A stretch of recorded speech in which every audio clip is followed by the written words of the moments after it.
Hi guys, it's Jo here from Time for Tea Designs with another card tutorial featuring the Seasons Tweetings Digistamp set. So I'm first going to just show you how I coloured up my images. I printed them all out in various sizes that were appropriate to the size of the card that I'm going to be making. The card that I'm making will be an A6 side folding card, so on the landscape orientation, and I've got one larger image on the front of the card and two smaller images and then a medium-sized image. I'm also going to be using the branch as well as some of the accessories, the hats with the little robins there. I'm also showing you here how I coloured in one of the other robins, but I won't be using them in this particular card. So I'm first just laying down some colour for the main colour for each of the robins, and because I'm colouring them all pretty much the same in terms of their focal colours, I'm just doing them all at the same time. That just makes it easier for me. And I'm using the E33, E35 and E37 series of colours just to give them a little bit of depth. So I've laid down my E33 colour first, then a bit of shading with the E35, and then the darkest E37 just in the areas where I feel that there would be some shade. So from the bottom of the robin and underneath the wings, around the sides of their faces where it meets with the scarves or any other accessories. So just creating a little bit of shadow and a bit of shading where I felt it was appropriate. So just going through each of the images with exactly the same technique and exactly the same way, just to give them all that traditional brown colouring. And then I'll be moving on to do the robin's red breasts. So I'm using the R27 and R29, just keeping it really simple in terms of the amount of colours that I'm using. And again, because they're all going to be exactly the same, I'm doing all of these at the same time. So starting with the R27, just to create a base layer of colour, and then moving through to create a little bit of shading, but not too much, with the R29. So just moving through each of those robin images. I've really enjoyed doing my Christmas cards with these sets this year. I don't normally get a lot of time to do Christmas cards, so it's been really nice to get a bit of time to do these. I actually coloured these up probably a few weeks ago now, so I'm only just getting to put the video together for you so you can see my process. But I've really enjoyed working with them, and the Digistamps are so versatile. You can really change the size of your images to suit the card that you're doing. So each of these robins are actually the same image, but just done in different sizes.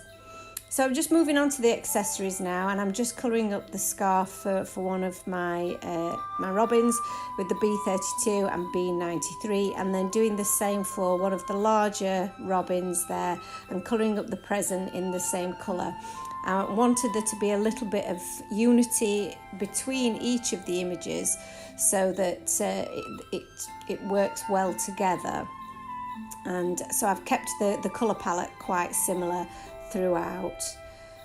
Moving on then to the scarf of my other little robin, and I'm using BG32, BG23 and BG49 to colour up those. So I'm just adding a little bit of the darker shade, the B93, just to create a little bit of shadow, and adding that to the bow on one of the larger robins present there. And then continuing with the scarf and adding a little bit of dimension around where the folds of the scarf would be, around where the little knot's been tied in the scarf, so that that adds a little bit of dimension. So just going back over the present a little bit, adding a little bit of a darker shade where I felt like it was not quite dark enough and wasn't really showing the shadow that I'd intended. Moving on now to just colour up the holly and the leaves on the mistletoe with the YG17, and now I'm just moving on to the fifth image on the sheet, which is one of the images that you can purchase as part of the set. This isn't one of the images that I used in the card that I'm demonstrating today, but I did want to show how it coloured because I think it's so cute. The little mug of cocoa that the robin's holding, and then the little ear muffs as well. So I've just coloured those with my R20, R22 and R27. So again, just keeping it simple, and then adding a little bit of the BG32 to the top of the cocoa drink, the little bit of cream to make that look a little bit more shaded. Moving on to my branch now, and I'm going back to the same shades of the E33, but also moving into one of the more walnutty shades of E57, I believe it was. I've not listed that on here, so I do apologise, but I believe that was the colour combination that I used. Again, just keeping it very simple to the two colours there, so that you could get a nice contrast of the shade underneath the branch. And then for the ice or the snow that you could actually use on top of your branch, so this has been designed so that it'll fit and sit nicely on your branch. There is a little bit of extra snow. I'm just using BG32 and then my colourless blender to create a nice light bit of blue so that it looks icy and cold. Again, I end up not using this little bit on this particular card, but it's a nice little addition if you wanted to use that. So just for the little white bits on the the portion of the hat there, again using the same combinations of the BG32 and the colourless blender, just to give that a little bit of dimension as well. And the final touch to each of the images is just to use my white jelly roll pen to add a little bit of highlight around eyes and the beaks, just some little bit accents and highlights around the hats, bits of the present there, around some of the wings and the different accessories. It's just a nice little finishing touch that I like to do on all of my coloured images. And then just using a little bit of a jelly roll shimmer pen just to add a little bit of shimmer to some of the snowy accents. So moving on now to the construction of the card base, and for my background I'm using a snow stencil, which is a Cartabella 6x6 stencil, and some craft cardstock, and I'm using one of my small round blending tools to add some clear embossing ink. Sorry, I couldn't think of the word. So when I'd done that, I wasn't really certain that it had given the impression that I needed. So I did go directly to it with the ink pad itself. And now I'm adding some white embossing powder to that ink. I haven't gone all the way to the bottom because I know that I'm going to be covering that up with some cardstock. So now I'm just using my heat tool now to heat that up and melt the embossing powder into that ink, and that will give me my fantastic effect of the white embossing powder onto the craft cardstock. So just working that all the way around, turning that around where the areas that have already worked, and then just leaving that to dry. So once that panel's dried, I'm then going to just use some liquid adhesive to apply that panel to my card base. And like I mentioned before, this will be a side folding card just for to create that landscape effect.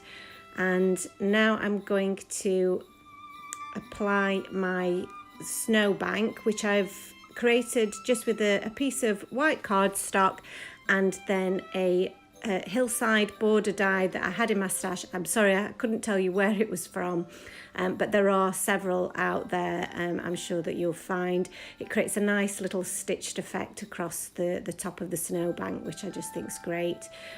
And now I'm just arranging my pieces. So my branch, I'd like to sit across the top right hand side of my card blank, and I've created myself a frame just using some scalloped rectangle dies and another piece of cardstock that was cut to the size of my card base, and I'm just using that as a guide as I set out each of my images to make sure that they'll fit within that frame.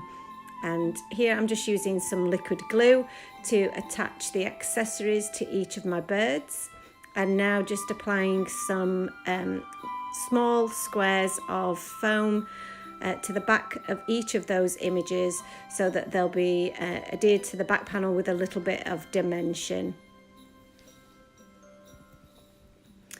And again, using the frame there just so that I'm lining these up correctly, and they'll fit inside that frame, and arranging those in the different sizes across my branch, which I just think looks really cute. And then the slightly larger of those images is going on the bottom left hand corner where there is more white space on the snowbank.